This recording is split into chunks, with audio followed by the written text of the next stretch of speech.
Like the rest of you, we're trying to make sense of this crazy thing that we call life. I'm RJ, I'm unique. And I'm Khalil. and welcome to Try Not to Overthink It. Every day we find ourselves discussing many different topics, ranging from trending news to the state of our society as a whole. You name it, we probably talked about it. After many heated debates, we decided to expand and share our conversations and give them to you from both a therapist and a social worker's point of view, and hopefully get your input.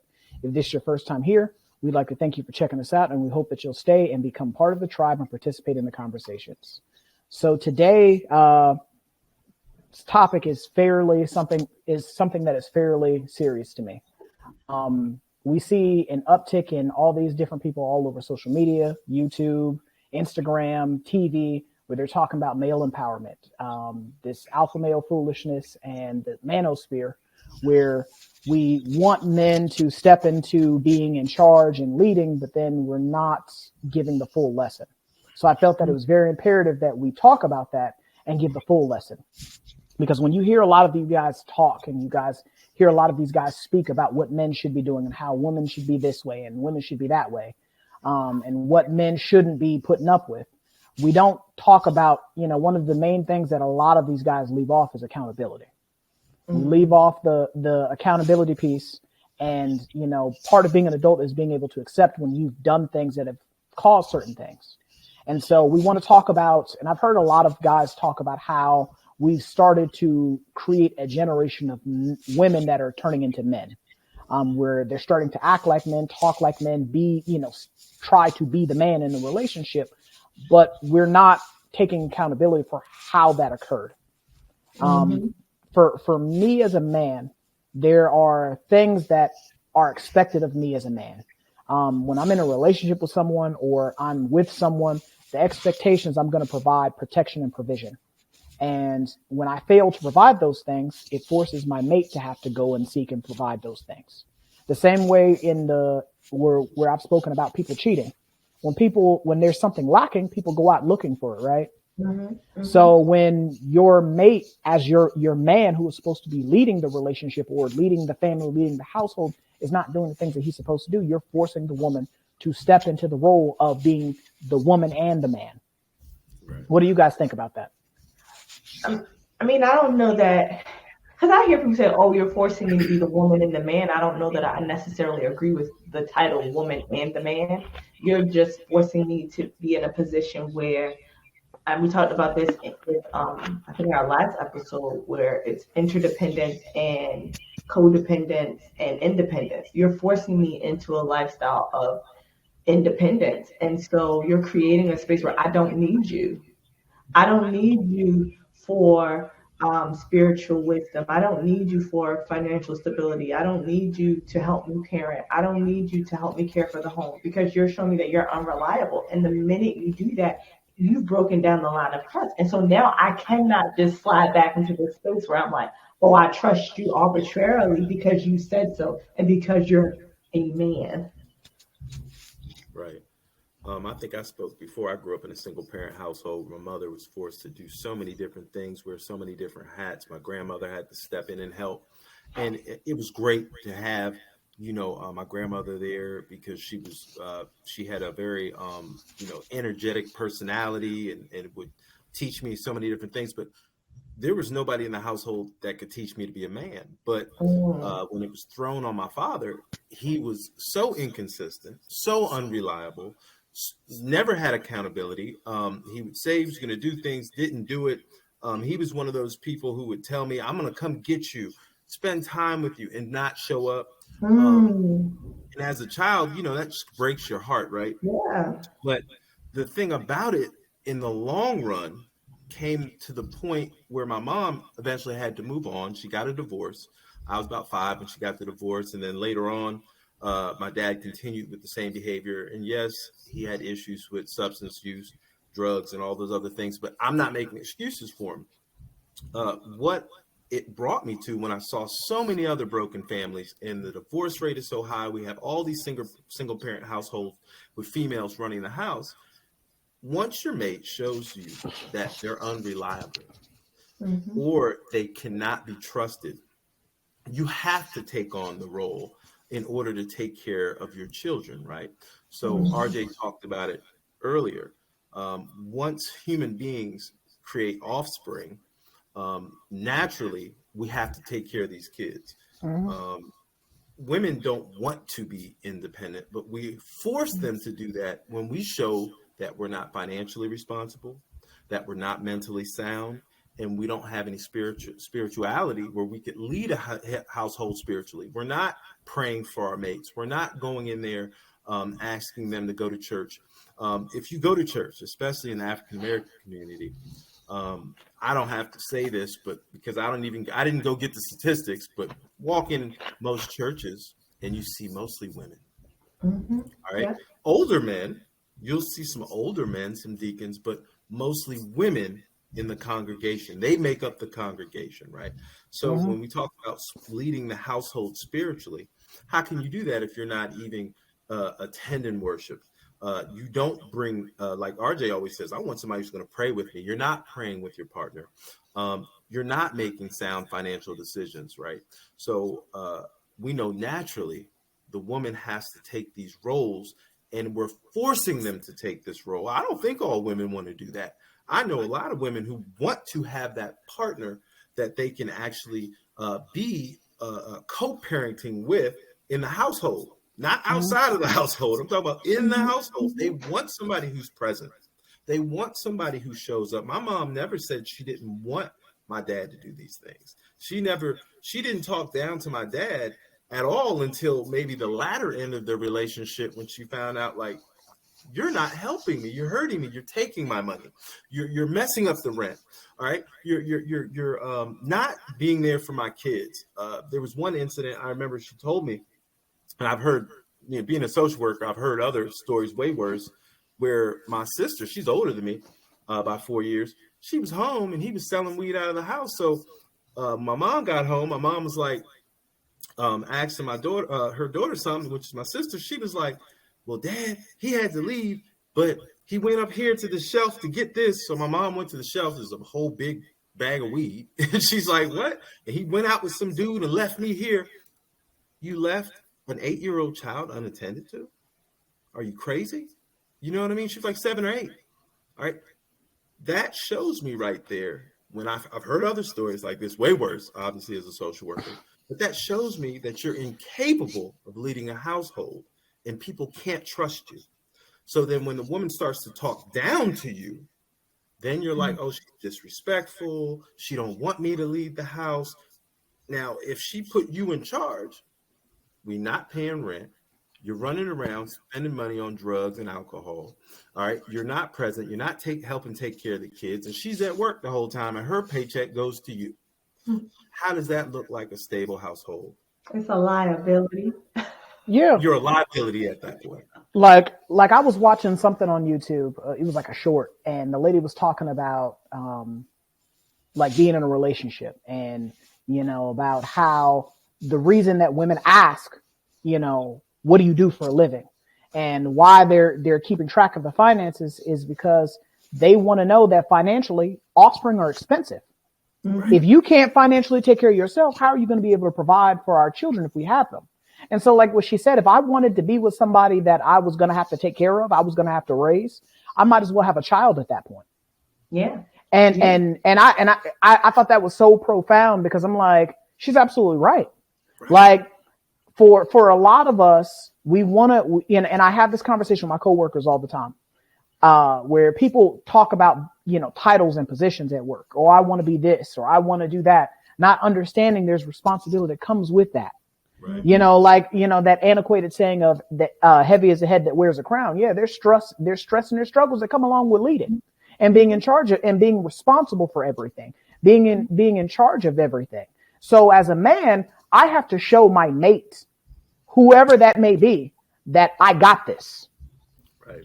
They have to be safe and secure that coming to me, leaving it to me, it's going to get taken care of. If it's not going to get taken care of, I'm going to have a plan for it to get taken care of, or I'm working on it and I'm going to have a situational report for her or him, to explain this is where we're at with it.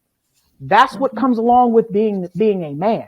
The expectation of a woman is going to be submissive to me as a man, just because genetically I was born a man, biologically I'm a man. You got to do what I say it, or you're not a high quality woman. No, that's not the case.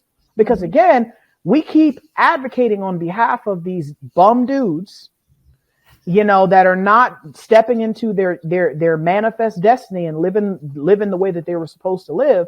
And we, like, prime example, I watch like Country Wayne has his little skits on YouTube every day. So I'd be on there just watching skits. So there's like this one skit with this dude. He's a, like, for all points and purposes, my guy is a bum. Like, his mom got him a job at UPS. He quit the job after a week. You have a whole child that you're supposed to be providing for.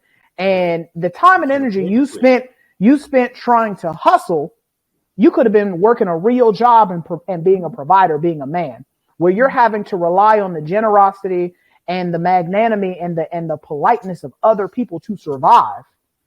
It, like, to me, but you see you see that nowadays, where so many men are moving in that direction, where I'm not assuming my responsibility. I'm not taking accountability for the things that I've done or the situations that I've caused. Because, like, when we talk about where women have stepped into the lane of being the man, having to be the provider, having to be the person that provides provision and protection. Why is that? Because we're not doing what we're supposed to do as men. And so I can't sit here and advocate for men being the leader, men being the head, when we're showing that we have lost our ability to lead. For me, I'm not following nobody I don't have trust in. Yeah. I'm not following nobody that I don't feel empowers and inspires me to be the best version of myself. I'm not following nobody that I feel like, God dang, I think this person don't know what they're talking about. Mm-hmm. I'm gonna follow you for a while, but once I start to realize you dumb and you're leading me off the cliff, I'm gonna politely kind of fade into the background, or I'm gonna pop smoke and just get myself out of the situation altogether. Right. And so we as men, we're creating this dynamic, this paradigm shift of where we're not assuming responsibility, where, when, like you said, when you go to church, you look across the congregation, most of the people that are in the congregation are female. Mm-hmm. So even situations such as being spiritually leading somebody, it's the mom that's doing that. Mm-hmm. It's the grandma, the auntie, some female family member that's doing that. It's not the dad.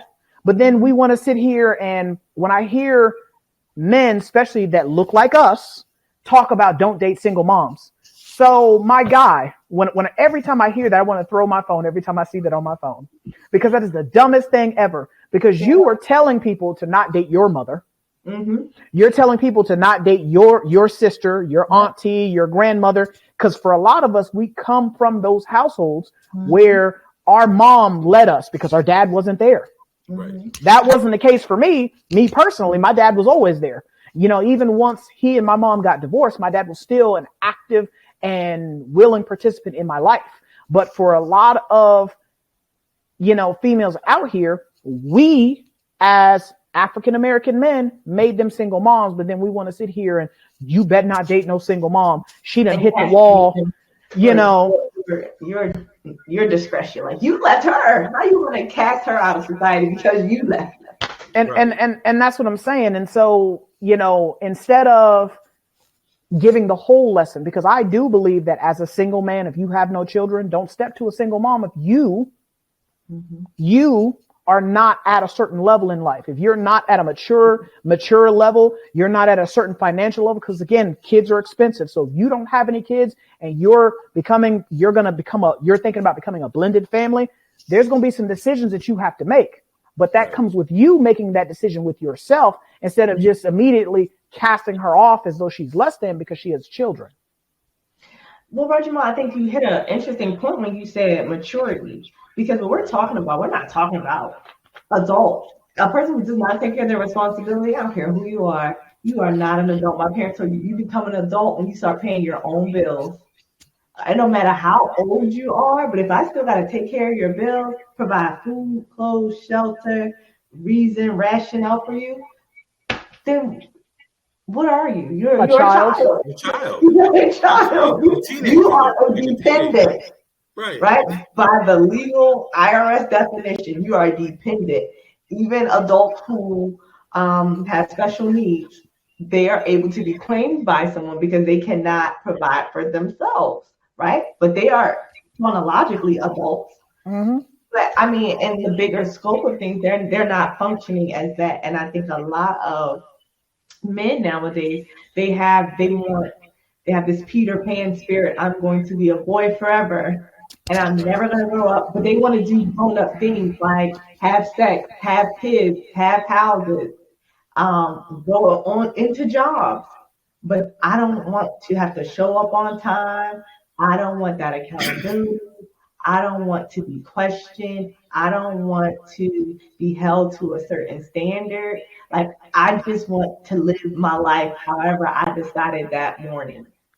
Well, look, what you're speaking to are 30-year-old, 40-year-old rappers, right? That's crazy to me. That's crazy. No, that's crazy to me because I heard a story like that recently with a friend of mine, and he was like, "Yeah, man, my brother still thinks he can rap." I said, "Well, how's your brother?" Because I know my friend, you know what I'm saying, he about 40. How's your? Oh, yeah, he's 35. Wow. When I was 20, me and my buddies, we wanted to rap and sing. You know, we used to sing, we used to cut little albums. We even went to the studio. We did all that, right? Once you get a certain age, everybody had like adult responsibility. I got to pay my rent, man. You know what I'm saying? I got to pay this. I got to pay that. My car note. And so you can't go to the studio anymore. And we would see, I remember being in my early 20s and you'd see grown men cutting albums with their hat twisted to the back. And they're like, I'm spitting these bars. And I'm like, you're spending $500 in the studio and you got kids and you got a woman? Like, that's irresponsible. Those type of behaviors are irresponsible to me. And when I hear people say, like, oh, I have these dreams or I'm a hustler, you know what I mean? I got a couple of friends to go in and out, you know what I'm saying, of institutions, you know what I'm saying? And you're like, oh, wait. You still trying to hustle? You 40? You 44? You still trying to hustle? Like, if you're not El Chapo by now, I'm sorry. It's a done deal. If you don't have villas in Colombia by now, it's a done deal. Those type of things, those type of mindsets show me that you're immature and you're stuck. But drugs do that. We know that. Substance abuse does that. Usually people who use even marijuana, I know everybody like, oh, marijuana legal these days. If you're using marijuana, you started using at 16 or 17, and I'm being nice because a lot of people, when I was a kid, they was using at 13, they were using marijuana, right? So if you're using it 16 or 17, your brain is usually underdeveloped because the brain doesn't develop till about 24, 25, right? So you're stuck in that same age emotionally, mentally, and of course spiritually, because you're probably not changing spiritually. I don't care how much the word you're reading, if you're not applying it, doesn't matter, right? So you're stuck on that emotional level. And you know, let's say you get a little clean time here and there, you might be operating on a level of a 20-year-old by the time you're 40 years old. There's a problem there. You can't live for yourself at that time. When I was in my early 20s, I got a job. One of my mom's cousins, her husband, he was a welder. So he said, well, Khalil, you're not doing anything, right? He said, man, I need somebody to hop on, be an apprentice, work with me. And, you know, he was like, look, this is hard work. So, you know, I went to the job for about a week straight. My hands was hurting from lifting metal bars and stuff. You know what I'm saying? And I had done construction, but I really didn't like it. I don't like getting dirty. You know, I'm one of them people, I hate getting dirty. So I'm out there getting dirty. And I was telling him, I was like, man, for $10 an hour, man, you working me to death. You know, I had that type of mouth where I said that to someone who I was employed for, right? He said, let me tell you something. When you have a family, he said, when you have kids, he said, you have to do whatever you have to do to make sure they're provided for, Khalil. Yep. I didn't have any kids at the time. So he's breaking it down. He said, that's how I got into this trade. This is why I do this back-breaking work, because I had a lot of kids early. And his, you know, my cousins were older. They were my age. Some were older. And he had them at like 18, 19. He could never stop working. That was the work ethic that he instilled in me. He didn't like it either, but he never stopped doing it. Just like RJ said, how you going to go to a job and then just quit it, right? Yeah. Knowing that you have responsibilities. Those are the things where you know people aren't emotionally mature or mentally mature at that age. You know, I mean, my guy was dropping gems on you. I mean, he was explaining to you that you have to do what you want to do, what you have to do now so you can do what you want to do later. Yep. And I think that for a lot of people, they do not get that lesson. They don't get that. They never get that lesson. They want to do what I want to do now so I can continue to do what I want to do later. And that's not what being an adult is. That's not what being, taking accountability and responsibility is. And I think that for us as men, we have, as I said earlier, we have lost our privilege, because it's a privilege. It's not a right to lead anybody. It is a privilege to lead somebody. It is a privilege to be in front of somebody. It is a privilege to manage and supervise anybody. That's not something that you have to do. Now, God intended for man to be the head, not the tail. But when you are not doing the things necessary to show yourself worthy of that gift that God gave you, guess what? He takes it away from you. And so right now, that's what we're looking at right now, where we have lost that ability to lead because we've shown that we squandered it. We weren't mature enough when we had it. So now we want to blame everybody else. We want to say that it's the woman's fault because she's emasculating us. But my thing is, again, are you giving her reasons to feel like you're less than a man? Well, listen, I can argue this. From the test of time, I say men have been falling behind. Men have been falling into their own choosing and blaming it on women. Adam did it to Eve, and it has been the same. No, you didn't have to bring up the apple. I had to, because see, y'all love to say it was the woman's problem.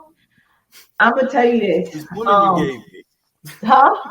It's this woman you gave It's the me. woman you gave. It was the rib you took, Lord. Right. You chose the wrong rib. You chose the wrong one. See, the thing is, when you look at all of that, you got to realize the covenant that God had was with Adam. He told Adam, if you eat of it, you will die. It was his job to convey the importance. We don't do that. We don't even look at that. Right. Why are you walking over there? I'm sure that wasn't her first day walking that way. No, it wasn't. As a woman, I know us. Ooh, that flower looks nice. Let me see what the flowers look like over there. Oh, hey. She was cute because everything in the garden was perfect. So she was perfect, okay? And I knew he spoke to that. Just women, we love compliments. I knew he complimented her. That thing is sitting, okay? And that's probably what he said because she was black. So that thing's sitting. And she was like, it is, ain't it? And so she got caught up. I'm sure he had a melodious man voice, but she got caught up. If Adam had just stayed the head and said, Eve, look, God said we wasn't supposed to do that, and now you said you on your own. Well, I mean, I agree with you in that. I think that if Adam had been leading the way he was supposed to be, she wouldn't even have had that thought to do that. Because my man told me not to do that. So because I believe in what my man is telling me, I'm gonna follow his lead. I'm gonna trust in his lead. Me and my sister were having this conversation last Thanksgiving. It was me, her, and the dude she was dating at the time. And so, like, my sister's very headstrong in the way that, you have to explain everything to her. And so her thought process is the fact that I don't want to fail my mate, my partner, which is why I ask questions so I can make sure I have a clear understanding of what it is that you're needing me to do, which is understandable, but like I explained to her though, everything, there's not always going to be time to explain everything. Mm-hmm. There's going to be times where you're just going to have to move in faith and trust that I got this. Now, once I show you that I ain't got this, then hey, I can't complain about, the quality of the product that I got now in regards to you. Hey, you sure you know what you're doing? You sure you following the instructions correctly? Like, I can't complain about the questioning then because I've shown that I'm incompetent in making sound, rational decisions. Right. But until I show you that, you at least need to have trust and faith that I can do this. And so for a lot of us as men, we're not leading appropriately. We're not giving that example because you have to be the change that you want to see in other people. So that means moving the way that you want other people around you to move. So that means if you're wanting someone to be respectful, you got to be respectful. You got to be right. If you want somebody to be honest, your kids, your wife, you got to be honest. You got to be steadfast and truthful in everything that you say and do, because again, people are watching you. So they do what they see you doing. Yes. But where we mess up at is the fact that, like Khalil said, there's not a lot of us in the home. And so because there's not a lot of us in the home, what ends up happening is little young men learn how to be men from their mother. But the problem with learning how to be a man from a woman is a woman's never been a man The before. woman's not a man. Wait, I thought I was the resident, male expert. What you mean to tell me I can't raise a man? No, you're gonna do your best, but in regards to speaking from shared experience, you can't. I can't. In regards to understanding what men go through, you can't. I can't relate. Just no different than as if I was to raise a daughter by myself. All I got is the internet and books. I can read a book and I can read from the internet, but as far as speaking from someone else's experience, you can't tell her yours. And that's what I'm saying, because I've never been a woman before. So as for these young men, we're growing up. That's why it's important to be for a father, for you to be in your kids' lives. Mm-hmm. Right. It's go ahead. So if I'm trying to learn from a woman how to be a man, we already talked about that. That equation doesn't equal up, right? Because a woman is not a man. So along the lines, you have to learn what society says, all right, is a man. And if you learn that from people around you who don't have a clue, you're going to be clueless. Mm-hmm. So we always talk about modeling, right? Kids learn from others around them in the environment. That's one of RJ's favorite things, right? The modeling, right? Because now we're going to psychology, right?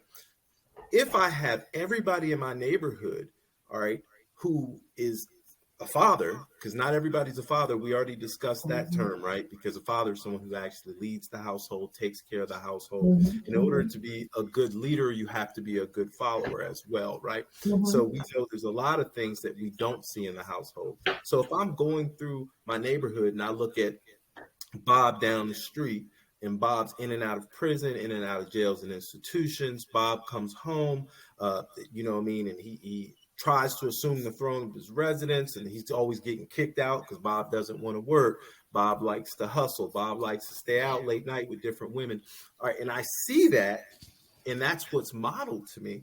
I think it's appropriate for me to do some of those same things. Not saying that you're going to do everything, but eventually, if that's what I'm seeing a lot, or if I'm actually seeing some, an imitation of that a lot of people are doing around me, some form of imitation of that type of behavior, I might assume that it's okay to be like that. But depending on the woman in your household, they might have enabled me to do that. Yeah. Especially women baby their little boys. My mom used to, I was the baby of the household. She let me get away with a lot of stuff my sister didn't get away with. I could come and go as I pleased by the time I was 17. You know what I'm saying? I could have women over the house and stuff like that. My sister could do none of that. You get what I'm saying? There was a completely different mindset.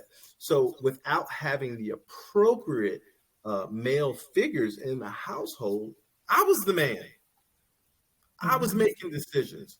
Luckily, I had some form of conscience in my mind. I knew I couldn't do everything, but I was able to make a lot of decisions at an early age. So, when people are given all that autonomy at an early age and they take over this role of being a male, you might not be mature when you get into this relationship with this young woman.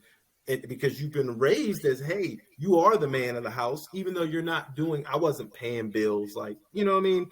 I was reckless with my money, but I was told I'm a man. This is what my folks were telling me in the house. So when I got into my first relationship with a woman and she got pregnant, I thought I could still do whatever I wanted to do. I was coming in late.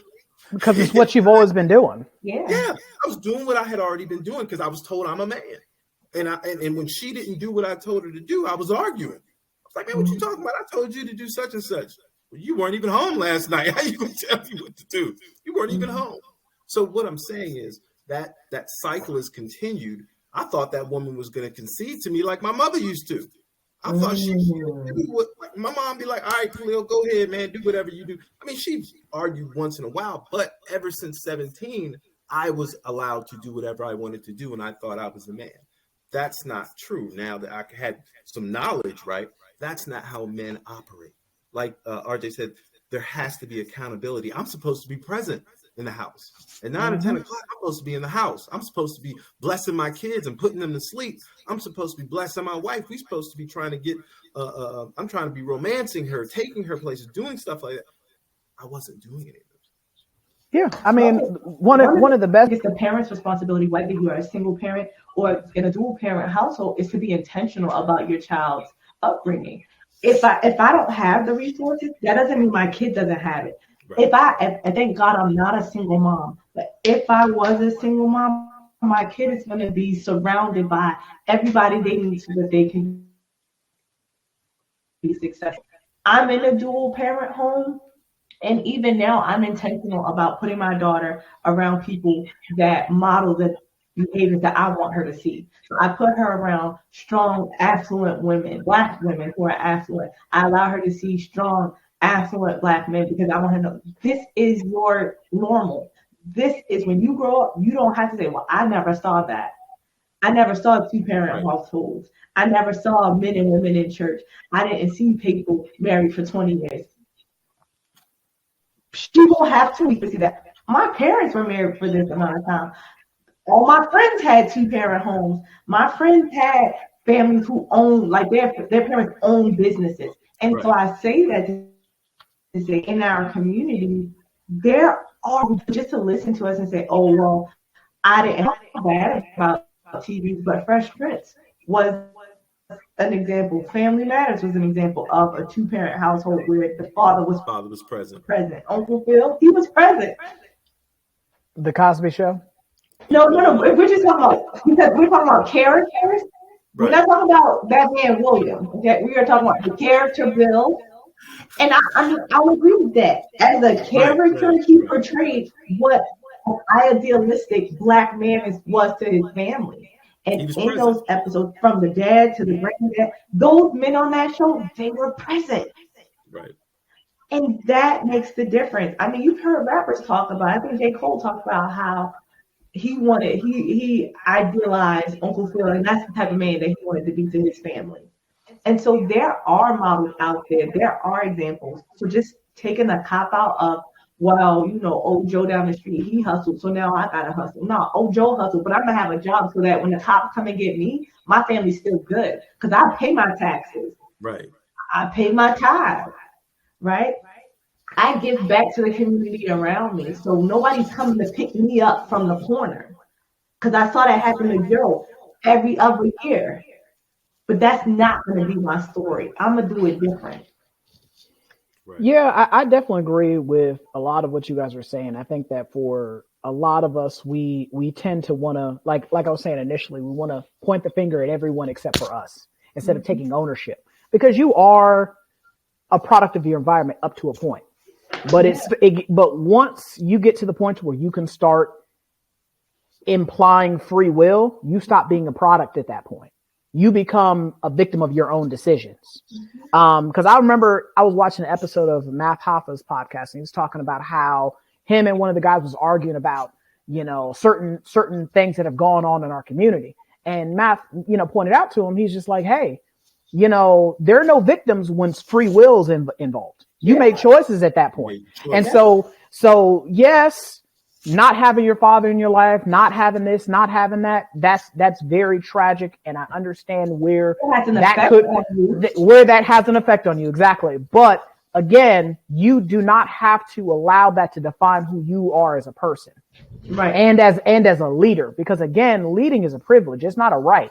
And so if I'm expecting someone to acquiesce their time, their effort, their energy to me, I need to show that I'm worthy of those things. And for a lot of us, we're not doing that because we think that we have all the answers. We stop learning. We stop trying to be better. We stop growing because we think that, hey, I'm good as is. You're never a finished product. You're constantly having to learn something new. Because heck, the technology operating system on this iPhone changes every 90 or so days. So right. you get caught slipping and forget to update your phone like you're supposed to. Next thing you know, your phone ain't working like it's supposed to. Right. So we will put time and energy into learning how to operate a phone and not put that time and energy into raising our kids. That's a goddamn shame. Or learn how to be the best version of you. I think before you can raise your kid, you got to learn how to be the best version of yourself. But that goes back to what I said in the last episode, sequential order. Things got to be done in a sequential order. Yeah. So for me, I remember dating a young lady and she was okay with being a baby mama. And I'm like, no, that's not how I was raised. Like for me, when I have children, we all having the same last name. Like I'm not doing this where you got a different last name, you got a different last name, you got a different last name. I ain't doing that. Like there are some things that are non-negotiable for me. Yes, it's very easy to go out here and lay up with somebody, some vigorous rub and go on, and next thing you know, there's a child in there. And, but I want to be an active contributing member in my child's life because I know how hard life is. And I, as a therapist, sitting down with young children and understanding that not having a father or a consistent male figure in your life affects you, in such a negative way. I mean, it's just ridiculous sometimes. But to see people choose to not be in their kids' lives or choose to not be the best version of themselves, like, the guy I was talking to you guys about from the skit, to see, you just think it's okay to be a bum. You think it's okay. Or like my coworker that I was, explaining to you guys about that I helped move, where you work in 2 jobs and your boyfriend is at home smoking weed and hanging out every day. Right. I'm sorry. Like in that moment, that's why I agreed to help her move because I knew he wasn't going to do it. I knew he wasn't. But that shows the immaturity. You're not living in my house and you're not doing that though. Like if I'm going out to work and your option is, I'm just going to sit here. You're not in school. You're not trying to better yourself. In this day and age, you're not being the house husband. Because that's a thing. If you're not trying to do none of that, then you can't live here. I'm not taking care of you. That's what your mama was for. That's not my job. Exactly. Now that's the baby boy thing. That's the whole baby boy thing. They expect that the woman is supposed to take care of them. But see, the thing about it though is this right here though. Like, again, I can't ask for something from a woman when, like this is what a woman is supposed to do. When I, as a man, am not doing the things I'm supposed to do. Right. And that's where, for me, that's where I have to say, like, for a lot of us as guys, we ain't shit. We just not doing what we supposed to do. Like when I go to a gas station, I see the woman getting out of the car. It's freezing cold and it's windy. I mean, I'm talking about like it's like bone chilling cold outside, and she outside pumping the gas, and you in the car on your phone. Like, bro, what is wrong with you? Right. So you see 2 people walking. The woman is on the sidewalk, on the part of the sidewalk closest to the street. I mean, like my guy, you were supposed to. Inside. That's what I'm saying. You were supposed to be that intercessor that blocks her from the trials and the tribulations of the world. That is what a man is supposed to do.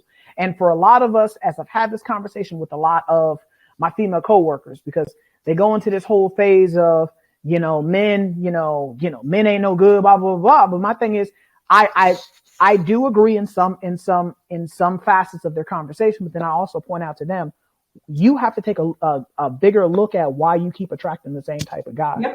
Yep. Like that's your type. That's your type. But see, for me as a therapist, I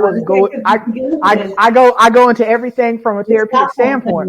Like for a lot of women, you guys go into a mindset where you feel like you can fix somebody. You feel like you can, if you love on them enough, you're going to be able to polish this turd up into a nugget of gold. And it's like, no, ma'am, no matter how much rubbing you do on a turd, it's still going to be a turd. So when you're with the guy and you guys first start dating, and this is where I talked about in our relationships episode, you got to move purposively and you got to move in sequential order. When you first start talking to this guy and he reveals himself to be a turd, guess what? Believe him. No amount of rubbing, no amount of kissing him, no matter, loving on him is going to make him manifest into a prince. He's still going to be a turd. And so until you recognize that, hey, you deserve better, Right. Because they're, you know, that's the point right there, though. That level of intentionality and that self-worth has to be instilled from young. And that, I mean, that's something that gets poured into you. This is why having a man at home is important, because it gets poured into you from jump. My dad used to tell me, I don't know about my sisters, I'm sure he did, but as the oldest, he used to tell me, you're a gift. And it didn't have anything to do with my virginity. And see, that's why Pastor Troy is my hero. Do with my virginity. My dad said, you are the gift. You are the prize. I'm married now in my 30s. And my dad still tells me, you know you're the gift. Right. You know you're the prize. I was like, I know that. I know. Well, a woman should know that she's a blessing, right? It tells you that in Proverbs 31. The woman who knows what to do or how to be a good partner to her mate is a blessing, right? Yeah. And look, so if you don't know that, and you come in there not knowing that you're the blessing, then you probably will be paying all the bills. You probably will be picking up after that dude who don't clean, don't work, want to do anything. That is something you might end up doing because you have attachment issues. You feel like I have to prove my worth in this moment, right? And so when you have a parent that's not there, especially an absentee father, you feel like I owe somebody something in order for them to stay. I'm behind man because I just want to. Well, that I have a warm body next to me. Yeah, that validates them. I'd never be alone. Right. That validates them, right? I'm not alone. Maybe their parents, maybe their mother was alone or grandma was alone, didn't have a man. Yeah. I can keep a man. I'm doing anything to keep a man, right? Yeah. But that was model for them. And that's relational trauma. We know that. And it becomes cyclical. Raja, you just talked about that earlier. Why do you keep doing the same thing over and over again? But people forget, we know the psychology of it. That's comfortable for that young lady. That's comfortable. And we have to make it, as a clinician, I have to make them aware of it and make them uncomfortable. All right. Because the reason why they're doing that is, like I said, it's that validation. I can keep a man.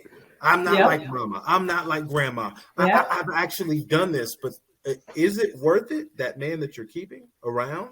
The one who's abuses you, the one who takes your money, the one that comes home anytime he wants to at any time of the night, the one that's not providing protection for you. All right, there's a problem with that. We were talking about the literary allegory earlier. We're talking about Adam and Eve, right? I think the whole thing people miss in that is that alone, all right, especially alone, when they were separate, they weren't making good decisions. But together, if we're together, we're supposed to be able to move as in a union, so we don't make these bad decisions and we don't. There's the checks and balance. Exactly. What didn't God say? Hold up, are you talking real quick? I don't know if I like that. I don't sound like a good idea. I mean, that's what that is. I mean, because you think about it. You know, a closed fist is stronger than an individual finger. Yeah. And so when you just imagine how much damage you could do to somebody's face by hitting them in the face with a closed fist versus poking them in the face with a finger. So for as a man, I'm fine with the checks and balances, because again, when I'm expected to lead, I don't think that I have all the answers. I don't think that I'm God's gift to whatever it is that I'm doing. You know, there are going to be times where as my partner, you're going to be a subject matter expert on this particular topic. So guess what? We're going to pool our knowledge base together, our resources together, and make it happen. But for a lot of us, we can't get out of our own way. And I've said this in numerous episodes before, where we are the problem, we are the storm. And so like when I hear these, you know, these hackadoodle-doos going on about how men got to be this and women are that, and, you know, men, we need to be done, and this woman done hit the wall. It's like, bro, have we taken our, you know, our quack hat off and sit down and evaluate why this woman is saying what she's saying?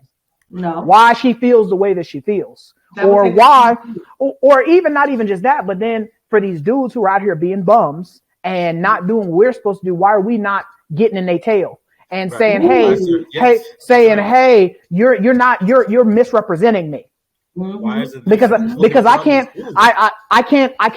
can't fly the flag of man, because now they've got you to use as an example of why you can't trust men. And so for me, these are instances where as a man in today's society, I have to lead by example. I have to be of high moral character. I have to have high moral values. I have to be the example I want other people to be around me, because we impart change in the environment, in whatever environment we are a part of. When you know that someone is in charge, they don't have to tell you they're in charge. Yes. You know, people who have to tell you I'm in charge here, I laugh in your face. There's a problem. Because for me, you ain't no real leader if you got to tell me you're in charge. Very much so. You know, if you got to argue and scream at me that you're in charge and I'm in charge, I'm laughing at you on it. Now sometimes I might, depending on who you are, I might laugh in your face right then and there. But most times I'm laughing inside. But what you're saying, RJ, I think about it. In order to be a good leader, you have to be a good follower. But who are you following to learn how to lead? And that's what I was talking about earlier. If you don't have that, then you don't know. So you are just hooting and hollering. Like, you know, if I have to come home and tell my wife, I'm in charge, there's a problem. But then you have a dictatorship at that point. You don't have a leader, right? When I hear the word leader, the leader is the person who is the spokesperson for the rest of the team. The leader is the person who takes, who champions the wins for everybody. So, we won. But anytime that there is a loss, I lost. I failed us. I take accountability. I'm going to take ownership of that. And so as the man of the house, you're saying, I think Deval Ellis said this on his podcast with him and his wife, Kadeen. He was talking about how as the leader, he creates an environment for his wife to be the best that she can be. So when she wins, he wins. When there's a loss, the Val's job is saying, I got to figure out how to get my wife to win again. And when you talk about submission and, I want my wife to be submissive, are you creating an environment where she can be that? Right. Are you creating a safe environment where she feels comfortable to let her hair down, to let her guard down, where she says, honey, what do you think about this? Baby, I got this great idea. How do you think we can make it work? Because she knows this person has my best interest 100% of the time. But that's not what most men are given, right? I feel like, I don't know if it's a competition of wills. If I share this with him, he's gonna feel like I'm trying to take over.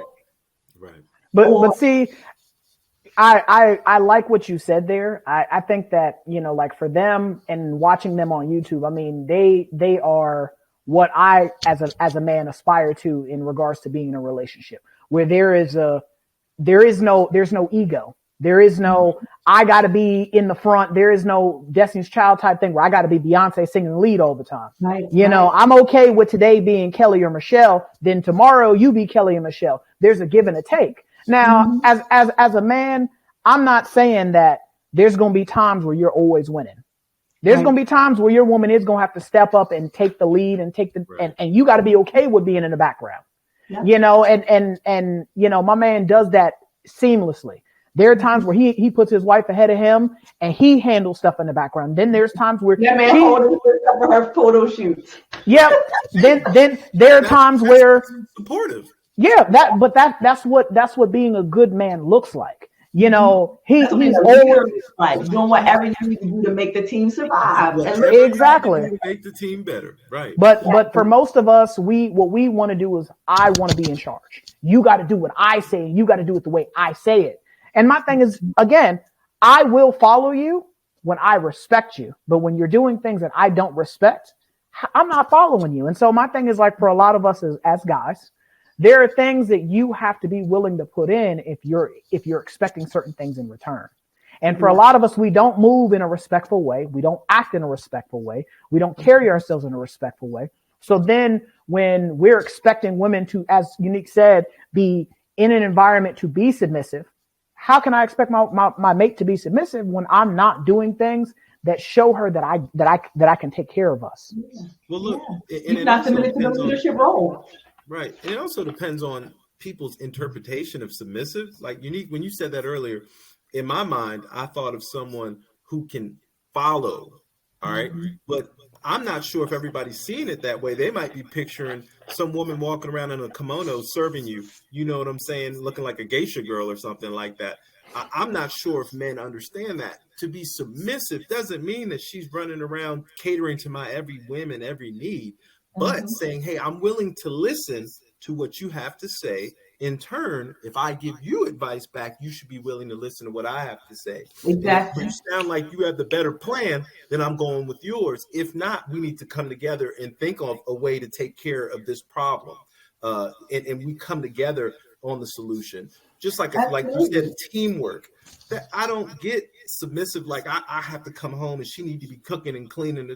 If you love me, you're gonna do that anyway without me saying a word. If you come home that day later than me, I should have the food on the table. You get what I'm saying? So I don't see submissive. I don't understand what that is to me. That just doesn't make sense. I mean, so it goes back to like what you were saying about Adam and Eve. Separately, they were weak. Together, they were stronger.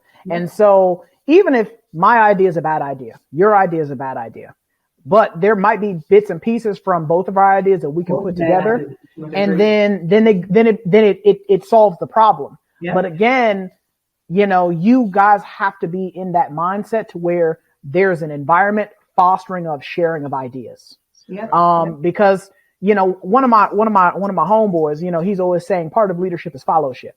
If you're expecting to lead other people, you got to be willing to follow other people. And I think that for a lot of us as men, because our egos and our pride are in the way, we tend to always want to lead, but then don't want to follow. And so for me, I'm a person, like I've been told y'all in numerous episodes, I'm exceedingly lazy. So, you know, when, you know, I like for other people to be in charge of me. Why? Because I don't have to do no serious thinking at that point. I will do exactly what you tell me to do. And if it's wrong because you told me wrong. You told me to do it. Hey, look, y'all. I'm petty. Listen, I've seen him, and he's in a leadership role, but I've seen him. That's what you want to do? Okay, and then when it goes wrong, I told you so. I told you so. And he'll say, I told you so. Yep. Right there in the meeting. What did we learn? What did we learn from this? Right. You know, because again, everything is a teachable moment. If it didn't kill you, like my dad used to say, and I used to hate it when he said that when I was a kid, if it don't kill you, make you stronger. He's absolutely right. You know, because if it doesn't kill you, you can learn from it and learn not to do that again. Mm-hmm. And so for me, again, I'm willing to follow people when they are in charge of me, you know, because I was always taught to respect the spot and the position, not the person. Hello. You know, because if when I'm in the spot, I want you to follow me. So I got to give you that same respect. But that goes back to, like I said, I got to give what I want in return. Mm-hmm. So because you're in the spot and I respect the spot and the position, I'm going to follow you. But once you start to show me that you don't know what you're doing and that you're leading me down a path of destruction, hey, I got to kind of pull my parachute and jump out the plane at that point. I'm not crashing into the ground with you. And so, you know, but up until that point until I start to feel that, you know, things are going in an exceedingly bad direction, I will follow you, you know, but again, I will, you know, because I hate that. That's one of my character flaws. I don't care how much I dislike you, how much we don't get along. I hate to see people fail. Yeah. So I will be in the background like, yo, hey, I know you got up there on the slide that 9 and 3 makes 13, 9 and 3 makes 12.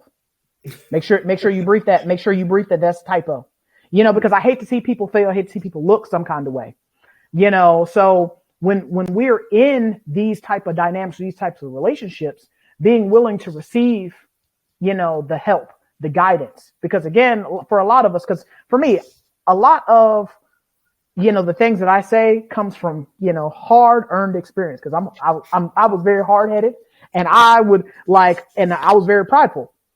You know, the Lord has humbled me in a great many ways. And I had to learn the hard way. I didn't always have the answers.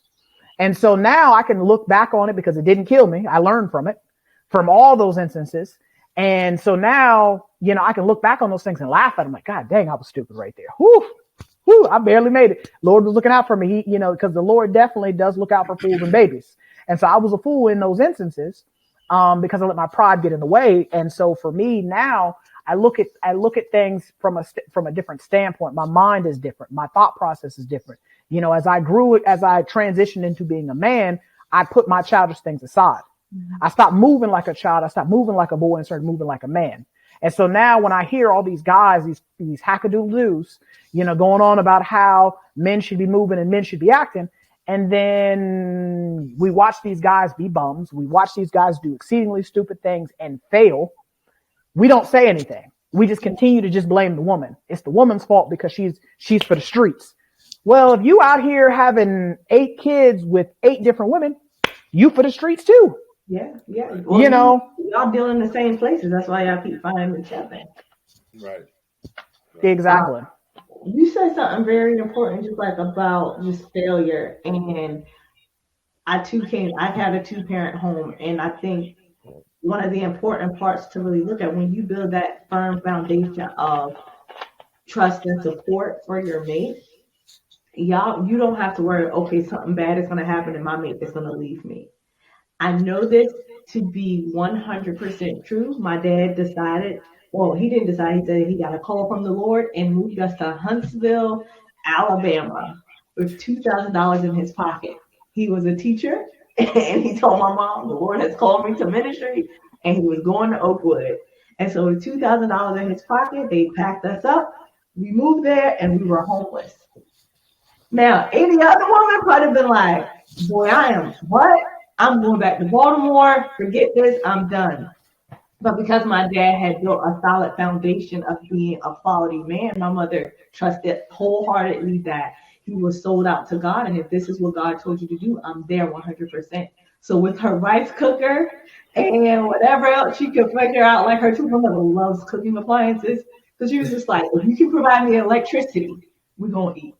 And we never missed a meal. We never had to go on the street. Thankfully, there were programs in Huntsville where we didn't have to go and live like in deplorable conditions. But for like a month, we did not have an address. Like if we had like this church program where we could stay in churches, but I think had my dad not set that up, my mother never would have trusted him. Now, when it was time for him to move to Michigan and we did not have anything set up, she said, okay, now that we have a house, you get up there and you set it up. Mm-hmm. And then when you get it set up, then we come. But like I'm saying, I mean, that's when you talk about going through hard times, you're not always going to have great time as a man. You're not always going to be well supported, and you're going to have some failing moments. But if you've done the hard work, your woman is going to support you because she says, I know the bone that it's made in. I don't expect him to be perfect, but I expect him to be honest. I expect him to be trustworthy, loyal, and I can depend on that. When we're going to go through these hard times, I'm going to use my resources because he has a vision in store, and I'm going to trust that because I know him. And I mean, that's something I saw. So now that I'm married, I had a conversation with my mother, and she was saying, if I don't know nothing else about your husband, the man resilient. I ain't never got to worry about you starving. I say, you're not wrong. But I learned that from my dad. I've seen my dad work at Staples. I've seen my dad ride a bike to work. I've seen him take the bus. I've never had our lights turned off. We've never gone without electricity. Like electronics. We've never figured out we didn't have food. Even if we didn't have a car, we always made it to church. Because that was important to my dad. I've never seen my mom without. They may have gotten into arguments, but my mom didn't go without. She never had to worry about her resources. To this day, my mother doesn't know how much certain bills cost. Because she don't pay them. Because he handles it. Right. My mom just wanted to put gas in her car. Because she never had to pump the gas. She didn't know how to tell which side the gas tank was on. Because my dad, she always had gas in her vehicle. Your dad is consistent. Yep. That's what I think people are missing. When you're consistent, I can have trust in you. When you're inconsistent, we can't have trust. I can't trust you. If I ask you to go out and bring me back eggs and you bring me back butter, I'm going to be like, man, what's going on with you? If you're consistent, every time I ask you to do something, even if you fail sometimes, because we're human, we're going to fail sometimes. But usually, if you're consistent, I can put my trust in you. Yep. I can move across country with you. I can do things with you that I wouldn't do with other people. We were talking about it earlier off camera. Bring it back on camera. If we're unequally yoked, I don't have any trust in you. I don't really have that vision as you being my leader. I am going to naturally, and sometimes unknowingly, I'm probably going to talk to you any kind of way. I'm going to talk down to you. Because I'm looking at you on a lower level. Yeah. You know what I mean? And it happens. Defend your position. Right. And it shouldn't be like that. We should be here so we're face to face talking. But if you're always doing something that's inconsistent, and I'm unable to trust you, I am going to naturally talk down to you.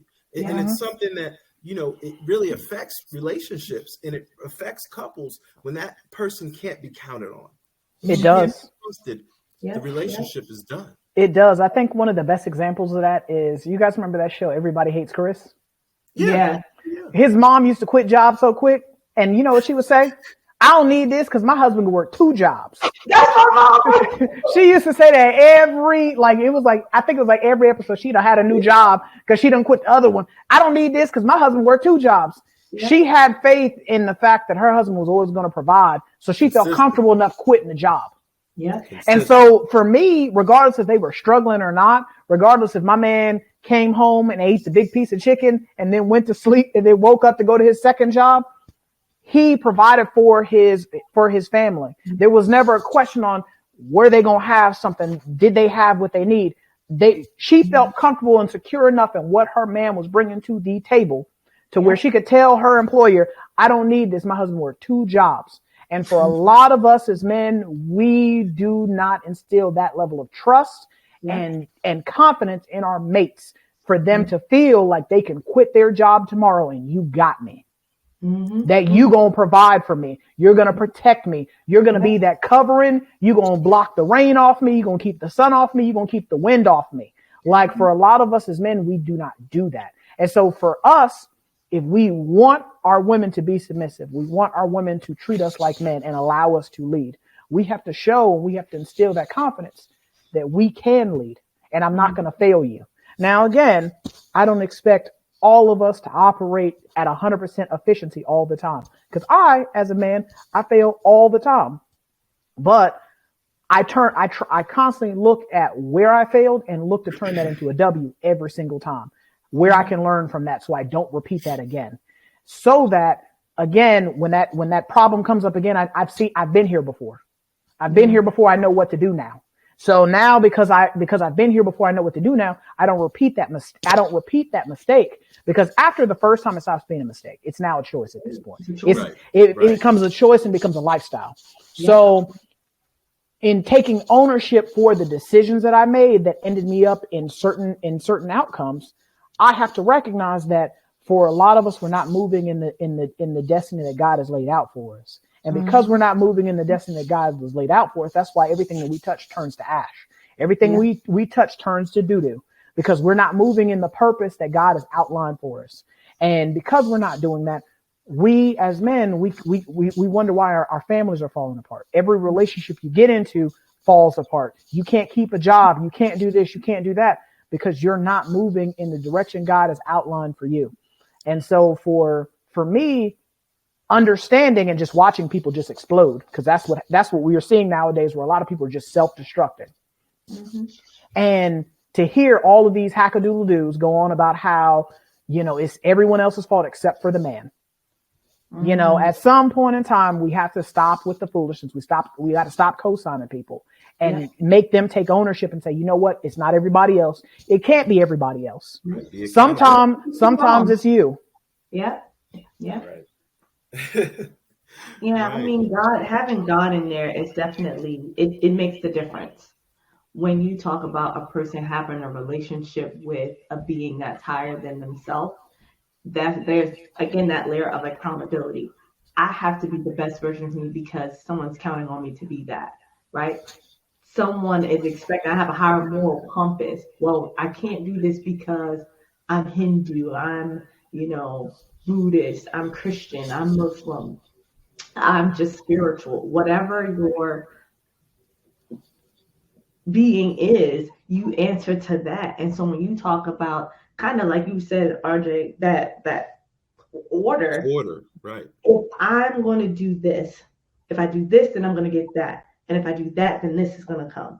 And so if I say I believe in this, then that belief system has to impart some sort of moral compass and guide. And so when you talk about a belief in God, for me, that's my moral compass. Well, God says it goes this way. And if it goes that way, then it's God, my man who follows God, and then me who follows my man who follows God. it kind of bounces out to my kids who look at me, who look at my husband who follows God. And so all of those things make up the difference. But you gotta start with God. And in our society, we have become our own gods. We've become the end, the say so, the all of the knowledge. It stops with us. But if it only stops with you, you don't get very far. And that's even with knowledge. If all of the knowledge that I have stopped with me, I don't know nothing. Right. Exactly. And I know a lot, but if it stops with me, I know nothing. And so we have to have community. We have to have those moral conversations. We have to have God as the moving compass of everything that we do, because without it, we are nothing. Right. Preach. Hey, You know, look, I love hearing that. I love hearing when somebody talks about having that connection with the creator, right? Because in order for me to pour into anybody else, right, I need to be able to have a spiritual connection. Else I'm going to be empty. If I just keep pouring into you and nothing's pouring into me, I'm going to be empty anyway. You're not going to get much out of me. So Yeah. we need to have that connection. I love the way you talk about the order, Unique, because it should be God and then the man as the head of the household, and the woman being that covering for her kids, and we all being connected to the creator, right? But if I think that I'm the creator and I'm God body, right? Not knocking on anybody's beliefs, but everything revolves around me, then all I am, I'm leaning on my own understanding at this point, right? And I'm not getting spiritual guidance except for, and my family's not getting any other spiritual guidance except for me, for my reasoning, for my understanding, and for my knowledge. Well, like you said, I can know everything. You can have 10 degrees, right? But your knowledge stops right here if you're not expanding outside of just this mind that we're in. So I really like the fact that you talked about having that creator. No matter what religion or spiritual practice you're in, you should have some sort of connection with something greater than yourself. So we're going to stop the episode here. I definitely think that this is a very serious topic that, just takes some time for a lot of people to kind of marinate and kind of process just for themselves. I hope that what we shared here is something that at least gives you a starting point to think about, and that you have these conversations with your mate or even with your homeboys or other guys that you come in contact with for our male listeners. Because I think that it's very important that we start to reevaluate how we move as men in today's society, because the way we're moving right now is not correct at all. It's not correct at all. Not now. I want to put that disclaimer. Not all of us are moving incorrectly, but a lot of us, a vast majority of us are. I'm RJ. I'm Unique. I'm Khalil. And we will catch you in the next episode. If you like what you heard here, we ask that you like, subscribe, turn your notifications on, because we can be watched on YouTube at Try Not to Overthink It, and we can be listened to at Anchor Podcasts, Spotify Podcasts, as well as Apple Podcasts. So again, we're signing out. You guys have a good one. Bye.